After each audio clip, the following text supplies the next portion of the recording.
What is the strangest mystery that is still unsolved? An unknown group of people broke into an FBI building, and no one has found out who they are. But the best part of the story is, they did it by leaving a sticky note that said "Do not lock the door tonight," and it worked. Edit: to everyone asking how they left the note, they just stuck the note to the front door. Probably should have specified. Edit 2, I'm an approved member of Rawat's Theral now. Edit 3, I know it's been solved. I heard about it 8 years ago, and never learned that it was solved. Imagine being the guy who left it unlocked. I think that would be everyone that day. Last one out was the most rotten egg, though. This is my favorite weird and barely known one. Back in 2013, an unknown group assaulted a power substation in California. By all appearances, it was pretty sophisticated, scouted firing positions, all casings wiped of prints. They targeted transformers so they'd take time to overheat before triggering any alarms, also knew exactly when the police would arrive. No suspect or motive to this day. They also cut some fiber optic cables in a vault nearby. Conspiracy types think it was a dry run by Russia or possibly China to see how effective an attack like that might be. n.wikipedia.org. Look up a term called red cells and how they operate with NSA and DoD to protect sensitive domestic sites like power plants, airports, various gov facilities. Not a conspiracy BTW, there's actually tons of info available if you look. I remember reading about one red cell op where they successfully penetrated security at Andrews AFB and planted a fake bomb on Air Force One without being discovered. They've infiltrated control rooms at nuclear reactors and shit like that, too. Almost exclusively ex-Special Forces, Navy SEALs, Delta Squad, Rangers, ECT. FBI and DoD are the only ones who can legit keep tabs on them because they're technically private contractors. Yep. A few years back when I worked for a newspaper, I was embedded during a mock terrorist bombing at a large oil refinery. The security personnel were told there was an op underway, but they had no idea exactly when or where or how, etc. They were told it would happen between 2 dates, that's it. In that case, the terrorists blew up a rail car filled with chlorine gas. They put an inert item on the rail car which would have exploded if it were real. I had a cop who got very aggressive with me until he saw my badge that denoted me as an observer, not a participant. The U.S. Army Special Forces train in North Carolina. They changed their ops when a couple of them got shot by local police because they resisted arrest during a training exercise. They also do it at where I'm from, mountain area of NC, but they are now specifically restricted from involving civilians. Fayetteville. Who was Perseus?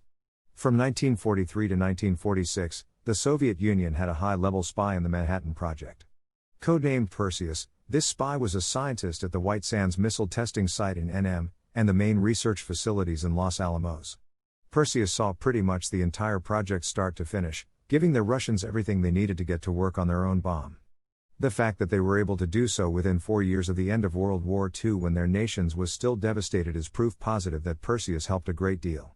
And to top it all off, Perseus was never caught or positively identified.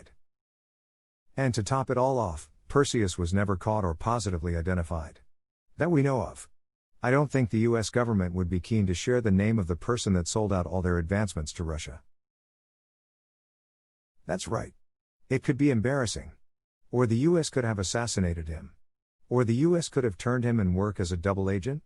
There are lots of different, but valid reasons why officials may not release Perseus's identity. Not to mention that this was decades ago and the very people who organized whatever happened may have destroyed enough records to cover this up permanently. There's a chance that despite us officials knowing who Perseus was back then, they may have covered it up so well that us officials today don't know who Perseus was. It's all very fascinating.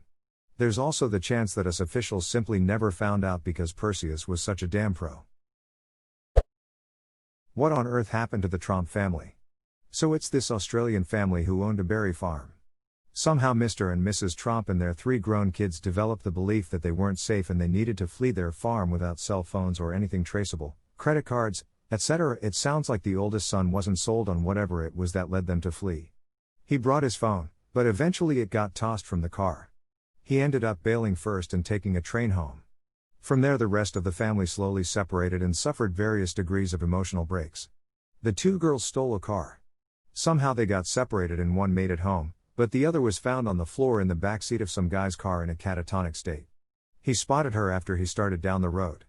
Eventually the parents were found wandering around aimlessly. Fortunately they were all okay physically, but WTF happened? Was someone actually after them? Were they delusional? As far as I know, the family hasn't released any updates.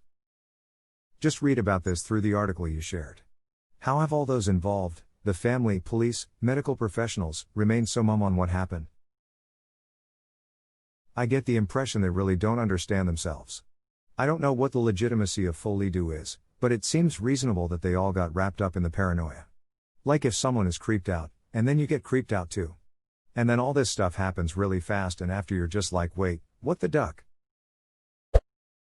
The whereabouts of the last Gestapo chief Heinrich Müller. The last verified sighting of him was in Berlin roughly 3 days before it fell. He had stated he knew full well what the Russians did to prisoners, and he had no intentions of being captured.